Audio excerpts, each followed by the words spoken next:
యవ్వనుడెండు పరమేశ్వరుడెవ్వడు మూల కారణంబెవ్వడు అనాది మధ్యలయుడెవ్వడు సర్వము తానైనవానెవ్వడు వారి ఆత్మభూ ఈశ్వరునే శరణంబు వేడదన్ అని గజేంద్రుడు అలనాడు ప్రార్థన చేశాక పరమాత్మ ఏం చేశాడండి, అక్కడి నుంచి గ్రప్పున ఒక్కసారిగా పరుగు పెట్టి బయలుదేరి గజేంద్రుడిని రక్షించడానికి వెళ్ళాడు.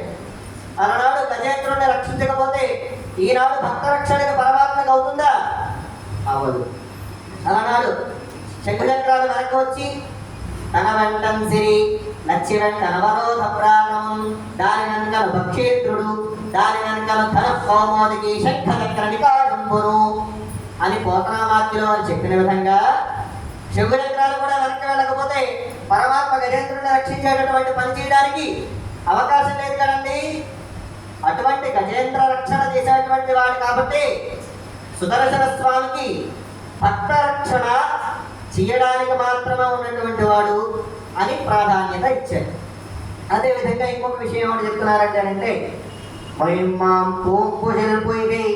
முதலை சிறை பத்து நின்ற கைமா கருள் செய்த కార్ముగిల్ పోల్ వన్నన్ కన్నన్ అని ఆళ్వారు చెప్తున్నారు.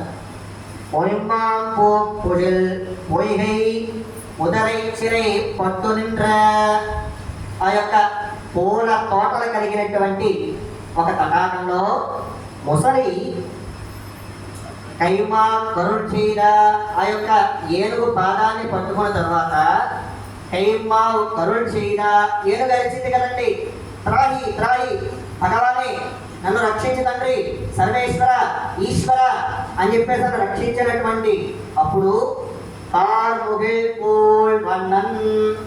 నీలమేఘశ్యాముడైనటువంటి కన్నన్ పరమాత్మ